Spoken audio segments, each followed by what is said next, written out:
In this video, we're about to deep dive into a realm of controversy that makes my previous encounters with Minibloxia seem like child's play. While our history has been far from being great, my intention today is not to stoke the fires of the past, but to shed light on a situation of utmost importance. In this video, I will cover a series of topics that in comparison to my previous encounters with Minibloxia, stand on an entirely different scale. The sequence of events initiated on July 6th when I received a direct message on Twitter from an individual named Teravan. In their message, Teravan conveyed the necessity for a private conversation with me on behalf of Minibloxia's former partner. Although taken aback by this unexpected communication, I willingly accepted the invitation due to my curiosity regarding her intentions. During the interval it took Teravan to facilitate our connection through Discord, I took the initiative to pursue their social media profiles in an attempt to gain some insight into the forthcoming discussion. Almost immediately, I gleaned a preliminary understanding of the matter at hand. Opradea had posted a series of concerning content on her TikTok account, strongly implying that Minibloxia had engaged in infidelity. Furthermore, Opradea responded to a comment on one of these videos by stating, "Because he abused me for nearly 4 years." This statement added another layer of gravity to the upcoming situation. Compounding matters, unsubstantiated rumors had been circulating throughout the Roblox community. It was a message from Uina who asserted that Minibloxia had been unfaithful to Opradea. Subsequently, within the following hour, I found myself included in a group chat that compromised Opradea, Teravan, and myself. The conversation commenced with Opradea disclosing a significant opportunity to enhance the content of my prior video exposing Minibloxia. From this juncture, we proceeded to initiate a voice call, and I must admit the statements made during this conversation left me genuinely astounded. I would bring up things trying to avoid a fight, and then he would make it into a fight to make me feel bad about confronting him. I would never swear or call him names or anything, but he would do the opposite. He would call me names, he would call me like a bitch, a liar, shit like that. He would constantly swear throughout the conversation, giving it like a more aggressive tone when he would fight me. And he would raise his voice a lot, and once I would ask him to stop because he was freaking me out, he would be like, "I'm not even yelling at you, what do you mean? If I yelled at you, you would know." During the course of our conversation, Opradea disclosed that Minibloxia had subjected her to persistent verbal abuse throughout their 4-year relationship. She also highlighted Minibloxia's attempts to sabotage her relationships with her other friends, rendering her emotionally vulnerable. Furthermore, Opradea claimed that Minibloxia engaged in disconcerting behavior by spreading false information, alleging that Opradea had discussed the possibility of self-harm if Minibloxia were to terminate their relationship. So he would tell these girls that, "Oh, poor me, look at me, this nice guy whose crazy ex-girlfriend is going to kill herself, and I feel so bad because I'm such a good guy." Like, he would basically do that. And the girl who had sent me the screenshots before had a full conversation with me about it, and she was like, "Yeah, you're not crazy, but like that's what he's telling everyone." These additional circumstances paint a distressing picture of the situation. As our dialogue progressed, a deeply disconcerting revelation emerged. Opradea recounted an alarming incident in which Minibloxia allegedly expressed a desire to engage in sexual activity while under the influence of marijuana. A few years ago, we had a conversation regarding weed, cannabis, and sex. He expressed that he wanted to do it while high, and he brought that up first. At the time, I was uncomfortable talking about either of those subjects. I expressed that I don't know how to, or that I didn't know how I acted under any influence because I hadn't been under any influences like that, and I didn't know how consent would work. He stormed the fuck out of my house. Angry, like really angry, and accused me of calling him a rapist. Notably, when Opradea shared her past experience with sexual assault, Minibloxia's response was shockingly callous. I tried to de-escalate the situation by explaining that I was already wary and like afraid of certain acts and sex in general as a subject because I had experience with rape. And his only concern, this is word for word, this is quote, "But I'm still the only one who's actually put it in, right?" End quote. That is all he had to say about it. This starkly underscores Minibloxia's profound lack of respect and insensitivity toward victims of sexual assault. Later in our conversation, Opradea revealed that approximately 1 year before their relationship concluded, Minibloxia proposed opening their relationship, granting each of them the liberty to engage in sexual encounters with other individuals. Opradea, however, did not initially desire this. After Minibloxia issued an ultimatum threatening to leave, Opradea reluctantly acquiesced, primarily due to her state of emotional distress at the time. He asked me for an open relationship. He threatened to break up with me and never speak to me again if I didn't agree.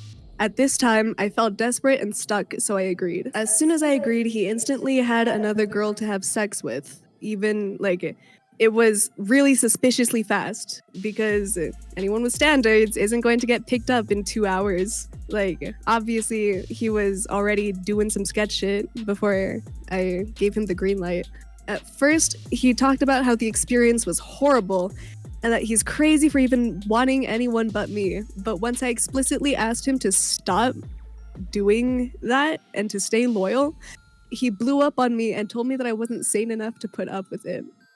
I begged and begged for weeks for him to stop, and for a while he would tell me exactly when and how he was in contact with other girls in as vulgar ways as possible, as if he was trying to taunt me. After a while, he stopped mentioning anything about it, so I assumed that the behavior had stopped and he finally listened to me and we could move on. It's important to note that Opradea subsequently informed me that Minibloxia promptly engaged in infidelity, having sexual relations with another woman. However, I started to receive messages from multiple random girls letting me know that my boyfriend was trying to get with them and spreading lies about my mental state. There were 4 girls exactly who reached out to me, both through Twitter DMs and Instagram DMs. One had even sent me screenshots of her messages with him, including his phone number to prove that it was him. With these girls, he continued his manipulative behavior. He would try his hardest to love bomb them and tell them that he wanted to be in a relationship with them, and then once he got tired of them, the way he said it to me, quote, "I just acted crazy so they would block me themselves, so I didn't have to block them." I don't know the details. I don't know what he did, but I know that it got to the point that at least one of the girls started showing up at his house to confront him. She emphasized that Minibloxia had sought out these other individuals on Tinder. Notably, a significant portion of his activity on Tinder occurred while he was not of legal adult age, thereby potentially leading unwitting adults to unintentionally engage in unlawful activities. It is also worth mentioning that all of these girls that have messaged me and that he has been with were girls from Tinder, and most of his activity on Tinder was when he was not a legal adult, therefore mindfully causing innocent adults to accidentally commit crimes that they were not aware of. He was maybe 16, 17, going on Tinder, trying to pick up grown women, and they didn't know his age. So he was endangering them, and if they were to be convicted for having sex with him, it would not be their fault because he lied to them. Opradea recounted that when these individuals reached out to her, she inquired about their awareness of Minibloxia's true age. Many expressed dismay and disgust upon discovering that they had been misled for the purpose of engaging in sexual encounters. Nearing the end of our conversation, Opradea mentioned an incident where Minibloxia allegedly forced himself onto her. The beginning of our intimate life was fully coerced. If you don't know what coercion is, it is a form of rape where the assailant uses unfair ways to convince their victim to commit sexual acts with them, such as threatening breakups, which is his main form of doing so. I also want to mention that he was not unaware to this. About a year after the fact, he learned what coercion was and that it was rape, and he acknowledged it and told me that it made him feel weird around me because he knows that he did that to me. There was an incident at his house in Florida during one of the last times I saw him in person, where we had been talking about some serious issues regarding our relationship. We were both laying in bed. I was on my back and he was propped up on his elbows hovering over me. He had a chunk of my hair in his hand, and with every syllable he said, he would tug on my hair harder and harder and speak in a really aggressive tone. He was breathing heavily and making aggressive body language that genuinely scared the shit out of me, to the point of wondering how I would get him off of me and what I could use as a weapon if I needed to. I brought this up to him once I felt safer, asking him to never show that type of aggression toward me again. Instead of taking accountability or apologizing for scaring me, he got mad at me for thinking he'd hit a woman and that was it. He didn't try to fix anything. He just told me I was crazy for thinking he would hurt me when that was what he was showing me. He shouldn't have even given me a reason to believe that he would hurt me. It was also during this time where he would start randomly love bombing me, telling me how bad he wants to marry me and have kids with me as a way to make me accept him back into my life. We will continue with the Opradea call later. In the light of Opradea's account, I endeavored to corroborate her story by reaching out to Minibloxia's current girlfriend, Hoppy. I extended an invitation to Opradea to join our conversation, allowing her to share her experience and the full extent of her story with Hop. However, it's possible that Minibloxia was clandestinely present and listening to the conversation, which could have influenced Hoppy's response. And that's my thing, because like I've had experiences like she's talking about in the past. And so like I do know I am like susceptible to gaslighting, and like I have had bad relationships with men, so it's like I haven't noticed any of those things with Minnie, and I like the whole entire time I've known him, which is since like December. But like I said, it's like that's her. I don't know, like that's her story. Despite Hoppy's denial of such incidents occurring, it's important to acknowledge the possibility of Minibloxia's presence during the conversation, which may have affected the information she shared. Subsequently, a few hours later after our conversation with Hoppy, I felt compelled to make a public announcement regarding the situation, expressing Opradea's intent to create a video addressing the distressing events that she had disclosed. Witnessing the extent of Opradea's suffering and not taking any action was deeply troubling, and I believe that raising awareness in the Bedwars community was essential. Remarkably, within a mere 5 minutes of making the announcement, Minibloxia promptly responded, expressing his desire to engage in further dialogue with me. We initiated a private conversation on Twitter, which ultimately transitioned to a Discord call. During our conversation, Minibloxia and I discussed the allegations made by Opradea, and predictably, he denied any involvement or wrongdoing. One thing I'm gonna ask you, is it real? Is it true? Bro, no, none of it is real, none of it is true. Throughout the duration of our conversation, it became apparent to me that Minibloxia may have been attempting to influence my perspective and potentially drive a wedge between Opradea and I. Bro! She Literally, bro, you know she hates you, right? She's doing this to get at me. She does not like you, bro.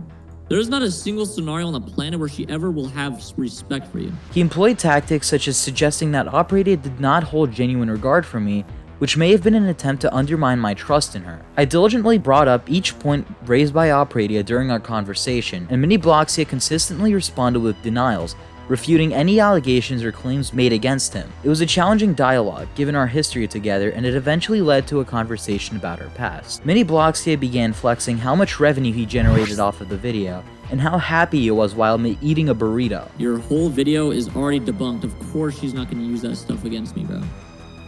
The whole situation is debunked. You're like, bro, you just got proved wrong. The situation isn't debunked. You wasted 30 minutes. Debunked! Bro, you wasted 30 minutes of your life. Hey, bro, I was sitting there eating lunch and got a $10 RPM off of you, bro. Like, what? What are you saying, dude? I wasted my time. Trust me, bro. I was having fun eating my Chipotle, debunking your stuff, dude. The argument was pretty much heated the entire time, and when it came to the part of the video where Minnie broke the law, I managed to find out at that time that Opradea didn't really have a license, and I was right. But in Minibloxia's video, the complete opposite was made public. Do you have a driver's license? Yeah, why? I wonder why. The following day, Minibloxia issued a public response, wherein he briefly alluded to the situation without directly addressing any specific allegations. Instead, he predominantly discussed his personal topics such as his grandmother and his background. Very serious video, okay? My grandma literally supported my grandma having to work literally 2 jobs for my grandma finally, and all went to my grandma. I understand that addressing sensitive and potentially inappropriate situations can be challenging when dealing with a fan base predominantly composed of children. However, my main problem was that the video appeared to have been produced primarily with the intent of preemptively silencing the potential impact of Opradea's public disclosures. Following Minibloxia's release of the public response, Opradea took a notable hiatus from the internet. During this period, she refrained from posting on her social media accounts and opted to set her profiles to private due to the numerous death threats she received from Minibloxia's supporters. Approximately 2 months into the unfolding situation, on August 12th, Opradea released a comprehensive document discussing the alleged behind-the-scene activities involving Minibloxia.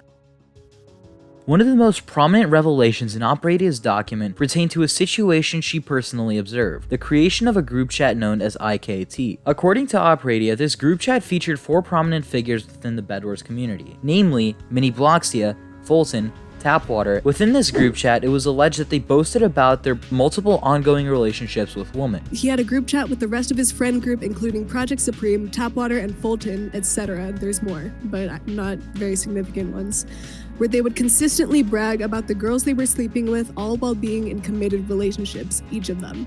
They would body shame their girlfriends and generally talk shit about their appearance and personalities. For the most troubling aspect of their discussions revolved around their purported involvement in managing young women's OnlyFans accounts for profit. Specifically, Tapwater either was or still is trying to farm women to manage and profit off of.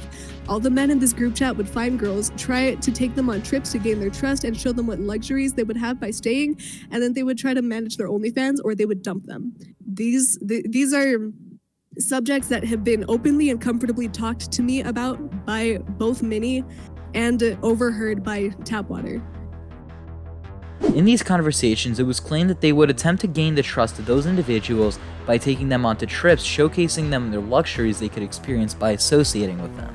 Following this, they would only endeavor to manage the individual's OnlyFans account or terminate their involvement with them entirely. Another deeply disconcerting allegation raised by Opradea is her claim that Minibloxia has association with individuals known to have engaged with pedophilic activities. She asserts that he willingly involves himself with individuals who have substantial evidence suggesting their involvement in pedophilic behavior, the defense of pedophilia, or abusive conduct. Furthermore, Opradea contends that Minibloxia victim blamed a specific person who endured substantiated abuse and stalking from their former partner. This abuse encompassed physical, mental, and sexual mistreatment. In their response, Minibloxia allegedly labeled the victim as an attention seeker and a liar, rather than offering support and empathy. Opradea concluded her document by asserting that she compelled it as a means of addressing the facts that she had allowed Minibloxia to escape accountability for the torment she endured over the course of 4 years. Her intention was clear. She would not permit him to evade responsibility for the allegations and experiences detailed in the document. During the period of time where Minibloxia's first Discord server existed, he let one of his admins sexually harass a member. The victim had personally asked the assailant to stop on multiple occasions and had also reached out to Minibloxia himself for help, and she was met with no response. Mini had told Opradea that the victim was lying for attention. However, Opradea claimed that they weren't and they had proof for everything. And she was right. There was a screenshot shown where Minibloxia had messaged the member asking them for bunda pics. If you don't know what bunda is, it's basically British slang for ass. Mini had also harassed this member on behalf of the admin, trying to get her to send explicit images to the admin while she was underage. Minibloxia had let the same admin make his Discord server banner a picture of the underage girl's ass with his Discord name and tag written on it. This was obviously in a Discord server full of children, and he encouraged this behavior and even congratulating the admin for being a player and preying on vulnerable and underage girls. It's worth noting that this admin was also underage at the time, but it doesn't change the fact that he, the admin, is a distributor of CP, and Minibloxia as an adult encouraged it. Minibloxia appears to follow a consistent pattern when confronted with controversy. Rather than directly addressing and refuting the allegations, he tends to resort to threats and claims of pursuing legal action. This pattern has been observed with not only his dealings with Opradea, but also in my previous public dispute with him. In the latter instance, he purposely asserted that he had issued a cease and desist order on me, halting the discussion. However, the assertion was inaccurate and constituted a false statement made to protect his reputation. He claimed to do the same thing to Opradea. However, when I asked Terravent if there were any updates on the situation, Terravent said nothing happened. Someone got caught in a lie. I wish to address the recent development in the context of the RDC-23 situation. An incident involving a threat directed at the event has arisen. It has come to my attention that Minibloxia chose to engage in accusations against one of my associates. Specifically, he began a conspiracy that my friend bore responsibility for the threat and claimed that they were the source behind the account associated with the threat. Dude, guys, yo, conspiracy theory, right? I would not be surprised if Parlo made that alt account so we could stream. I think Parlo made that alt account. I'm not even kidding. No, I'm not trolling. So this is what he does. Parlo makes an alt account, goes on Twitter, says the stuff, then streams it immediately after. Parlo is all his fault. This particular audio clip highlights a notable degree of hypocrisy within Minibloxia's actions. It is worth noting that Minibloxia has openly expressed his hatred to slander, yet the clip in question, by all appearance, aligns with the definition of slander, as it presents unfounded accusations and damaging claims. Furthermore, the pattern of hypocrisy is remnant of Minibloxia's previous actions when he engaged in character defamation against Opradea within the Roblox community, portraying her as an emotionally unstable individual rather than recognizing her efforts to share her perspective and experiences. It's important to emphasize that within the last 48 hours, the situation has taken a significant turn. Parlo had released a video addressing Minibloxia's alleged activities, prompting a response from Minibloxia in the form of a satire video. Alright boys, so I just woke up and I logged onto my computer and I checked my YouTube homepage and this YouTuber named Parlo uploaded a video on me, man. Look at it. He exposed me, man, and I just want to say I have the Minibloxia's response to Parlo's video has been widely criticized as highly unprofessional, sparking a fresh conflict between content creators within the Roblox community. It's worth highlighting a crucial point in this situation. Minibloxia has alleged that Parlo's livestream about the RDC situation was solely driven by a desire for views and money. He says that he live streamed the event to make as many people aware of the situation as possible, including Creecraft and members of RDC. And listen up, man, the only reason why you made it a big deal was because you wanted to profit off of it, okay? However, this assertion doesn't align with the facts. Parlo disabled monetization on his stream, and any funds he received through super chats were promptly distributed to charity. What makes the situation particularly noteworthy is the apparent hypocrisy in Minibloxia's actions. He himself created videos and streams related to the same situation, and if we have a conservative average of $2.50 RPM, Minibloxia would have generated approximately $577 from his video and an additional $114 from a stream. Minibloxia's accusation that Parlo is profiting from the situation becomes questionable when he himself has earned around $700 from creating content on the same topic. And listen, man, the entire reason why I'm going to be donating $500 to charity is because a lot of people were actually telling you to donate the money to charity and you refused to do it. I want to make it clear that this video was not made to attack anyone. It was made to spread Opradea's side of the story and reveal and discuss the allegations currently surrounding Minibloxia's channel, and do not attempt to contact Opradea about the situation as she has moved on from this part of her life. If you want to see what Opradea said for yourself, go check her document, which is provided in the description of this video.